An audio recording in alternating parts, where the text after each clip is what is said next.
before we found out that she had cancer, the night that she was in so much pain, I think like 3-4 o'clock in the morning, she said, "Mommy, I'm so sorry." And I was like, "Why are you sorry?" Right? And she was like, "Because you can't sleep." She's in so much pain and she's thinking about me, and she has been that person throughout. Yeah. Hello. Hi. Nice to meet you. Nice to meet you. Hi, I'm Amrit. I'm Charmaine. Hello. Hello. Welcome to my house. I'm Li Jing and I'm 31 this year and I am in no hurry to have children. Like right now in our lives, we don't see the space for children lah. Right, but like, what are your concerns? I have so many concerns. Okay, where do we start? Yeah, it's so many. Like finance, like independence, like your own like my identity own life. and autonomy as well. Yeah, like just want to have fun and like drink and be able to like drink, have fun and drink. go Travel. overseas. Yeah, like for example, like next weekend, like you want to go holiday, got cheap flights, you just want to like go, right? But you can't do that if you have a kid. Unless you bring the kid along. Is it still fun?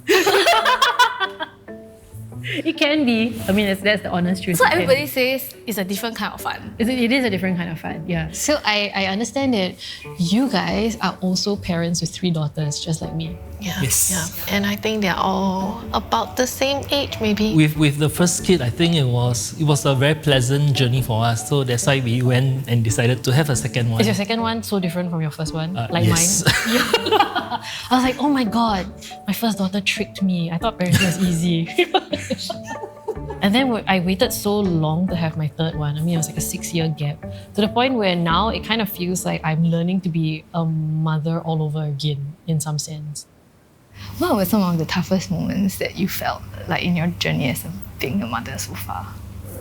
I think actually it was going pretty smoothly until last year when we found out that our oldest daughter, Charlie, had leukemia. She suddenly came down with very high fever. And by very high fever, I mean like 40-degree fever for like an entire week. Okay, that's high even for adult lah. Yeah, so it's not normal. And when we brought her to the GP, he was advising us to go and get her checked for dengue. He said like maybe you should bring her in. Okay. But the pains became so severe that in June, like towards the end of June, she woke up one morning and she couldn't walk. So we warded her again, and like that's when they discovered that she had leukemia. Oh, it's very scary there.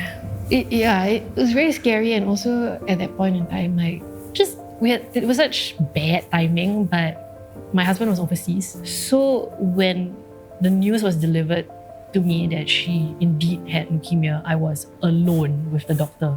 And I was at this point in time 6 months pregnant. Yeah. How do you feel in that moment? Like sometimes when you read books and they say it felt like the air had left the room, I think that was it. Like I have goosebumps now talking about it, but like I think of myself as a very calm and rational person, but like I really had to like work very hard to like keep it together in that moment. And then the next thing I thought was, how am I going to tell Charlie? Like how do I break this news to her? And my mom, who was in the room with her, like I told her that I know it's scary, but at least now we know what's wrong with you, because she had been suffering for more than half a year in and out of hospital, blood test after blood test after blood test. And I just told her that I don't know what it's going to be like, but I do know that we will be with you every step of the way. So like you don't have to worry about that. We're here for you. And like I was also trying to console myself by saying that, because it's never something that I thought in a million years that we would have to go through. Yeah. So I mean, you were there for your child, right? But who was there for you? Well, my mom was right there with me when I had to tell Charlie the news. She called my dad, who came down immediately, and I had to call my husband, and he wasn't able to be there because he had COVID, so he was at home, and it was very difficult for him too, because like how do you hear this news that your daughter is so sick and you are so helpless and you can't even be there, right? Do you ever feel like, because you spend so much time with Charlie, right, going in and out of hospitals, do you spend lesser time with the other two? I think I'm very conscious of the fact that I don't want the other two to feel neglected. And I think the great thing about the relationship that I have with my daughters is that they feel very comfortable and very safe with telling us how they feel. Okay. You know, so sometimes when she does feel like, okay, mommy, we've been in the hospital with Jeje for the last 9 days, she will say like, mommy, I want to spend some time alone with you. Oh, that's so mature of her to say that. Yeah, and I make the extra effort to spend time alone with her. Even if that means like packing in my day a bit more so that I can pick her up and then bring her out for lunch, just the two of us. I mean, you're so strong. I mean, I'm sure people have said that to you, but do you find yourself having to put up that front of being strong? And how do you learn to just be vulnerable? Like, so I think that's something I struggle with as well. Like, I want my children to know that they can be vulnerable. Like, it's okay to be scared. It's okay to be angry, afraid, you know. But at the same time, I also don't want to be so vulnerable in front of them that they get scared. But my mom would always check in, you know, she would ask me how I am. But then I don't want her to worry as well, because at the end of the day, it's also her granddaughter. So yeah, I think it was with my brothers and my husband that I could just let my guard down and tell them exactly how I felt. I'm sorry. It's okay. Yeah, thank you. I think I was also just very amazed by the fact that like Charlie is so resilient. You know, like before we found out that she had cancer, the night that she was in so much pain, and then she woke up and she couldn't walk. Like, I was trying to like massage her legs and like, you know, give her painkillers and whatnot. And like, I think like 3-4 o'clock in the morning, she said, "Mommy, I'm so sorry." And I was like, "Why are you sorry?" Right? And she was like, "Because you can't sleep. Because like you're pregnant and you can't sleep, and I'm keeping you up, and there's nobody here to help you because Dada is away." And I was like, oh my gosh, like, then that made me cry then, because I was like, she's in so much pain and she's thinking about me, you know, and she has been that person throughout. Yeah, I think the fact that we had each other, you know, like we knew that no matter what happened, that we would be there and we would figure out a way to be okay. When Rebecca came, so pregnancy was smooth, but then upon her arrival, the doctor said that, I think something different about her. When we did further tests, we discovered that she has a gene deletion in some of her cells. Okay. So despite the fact that she is 4 years, I think for sure her physical development and her intellectual development is not that of an average kid. Okay. What would you say was like has been the most difficult part about that? I would say, for me, it's the uncertainty. Because, you know, like, I don't look at a health booklet anymore because I cannot measure her by the milestone of an average kid, right?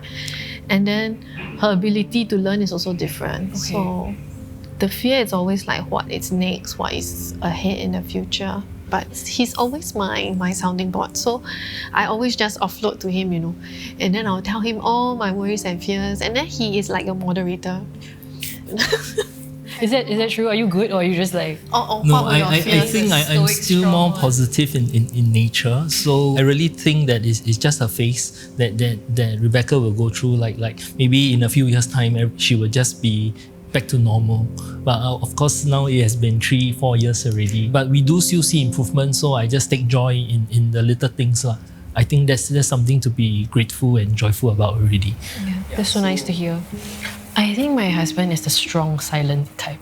Oh, like the pillar. Yeah. But I also understand that, like, because he lost his father to cancer.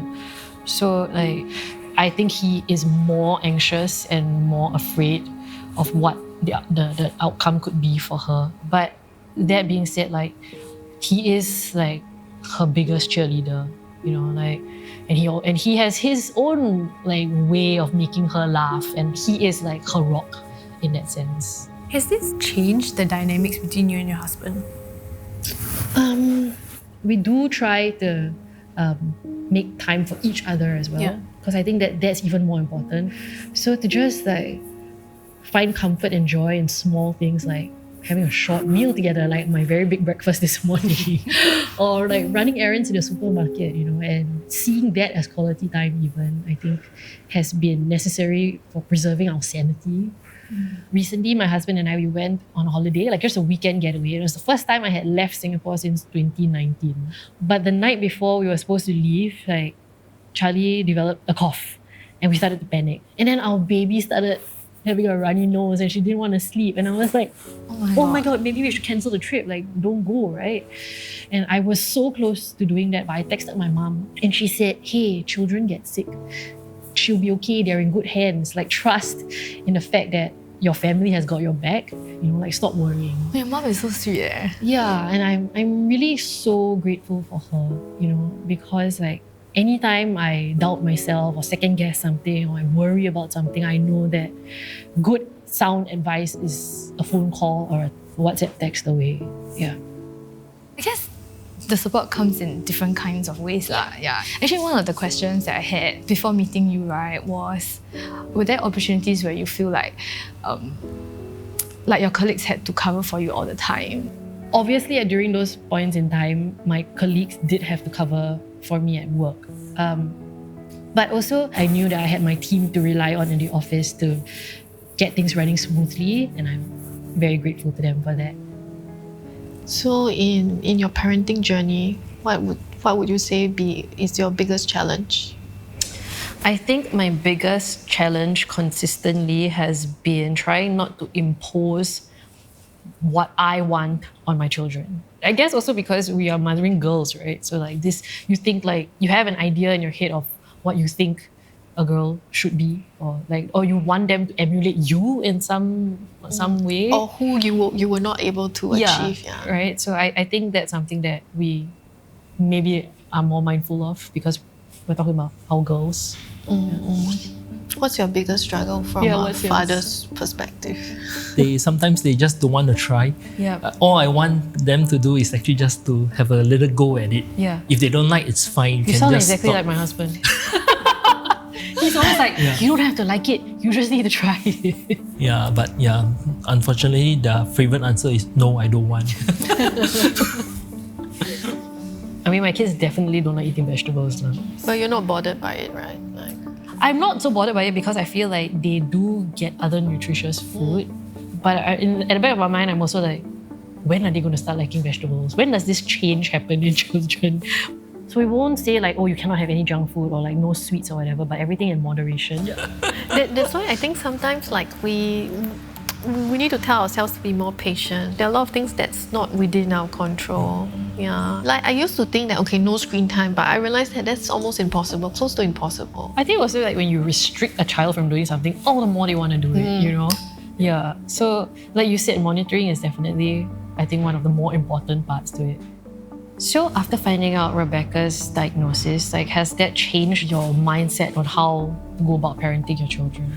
I used to like plan ahead, right? Like what 3-year roadmap and then what, like those kind of plans. But I think since Rebecca, I've been telling myself to take like things one day at a time, because as long as you live today well, you don't worry about tomorrow. Tomorrow will settle for itself. We can have a unique situation that's not easy, but we can still be happy. It's not mutually exclusive. I think that's important. Yeah. To me, the most important thing is that my children grow up and they know what empathy means, right? So in that regard, I think that I have to be a good role model to teach them what empathy and what kindness looks like. But then at the same time, I also don't want them to feel like they have to be like perfect. So like once in a while, if they see that like we are flawed or we are vulnerable, like that's how it should be as well. Actually, I had something else I wanted to ask. Like, but if it's rude, right? Then like you can tell me, okay? Like if you had known that Charlie was going to be sick, right? Would you still have had your second and third kid? Yes, I mean, I don't think that would have changed our decision to grow our family. I mean, I think that also having the support of her siblings is something that helps her to like cope with whatever she's going through right now. You know, that they distract her and they provide her with like entertainment and also like love and affection. So no, I don't think it would have changed our decision in any way. I want to ask, do you have any questions for me? You've said that you have so many fears, right, when it comes to starting a family. But like, what would you say is like your biggest fear? Maybe the biggest fear that I have is that I cannot be a good mother. Because my mom is a great mom. Yeah. So I always feel like if I can't even be like my mom, then what's the point? But I think like, okay, I think it's great that you say that your mom is such a wonderful role model, right? And to have that in your life already, I think is like almost half the battle won, because you have someone in your corner, It's true. you know, to help guide you as well. And parenting is not like a solo effort, right? It is like the combined effort of you and the many other people that you trust in your life to help mold this child, you know, into the person you hope he or she becomes. Don't think of trying to be that super mom like in one step, but it's like small baby steps. Actually, that's very nice. Yeah. Thanks for sharing, though. Yeah, thanks for listening. Yeah, means I can imagine it's not very easy to talk about these things. Yeah, Because and they do bring back all the emotions and feelings. Yeah, and I realized like I haven't. I mean, I obviously haven't like had to speak about it in depth with someone. So yeah, it does bring up like, you know, like all like the memories of what happened and how I was feeling back then. But I think it's also healing to talk about it instead of keeping it bottled up inside. Like, how are you feeling? Like right now, Yeah. if you had asked me a couple of months ago, I would have been a bit more cautious. It just feels like we've been holding our breath this entire time, right? Like, is she going to respond well to the treatment? Are we going to find a donor? Is she going to recover well from her transplant? And so far, things have been moving in the right direction. She is looking like she is recovering well, you know. And so I think like finally, after all these months, we can breathe a bit easier. So yes, I'm optimistic and I have. So Charlie's doing good. Yes, she is. Can I give you a hug? Yes.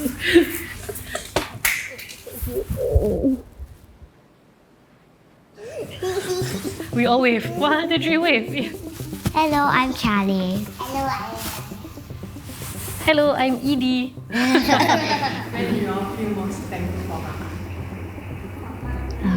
Yeah. When you help When I help you what? shower. When I shower you.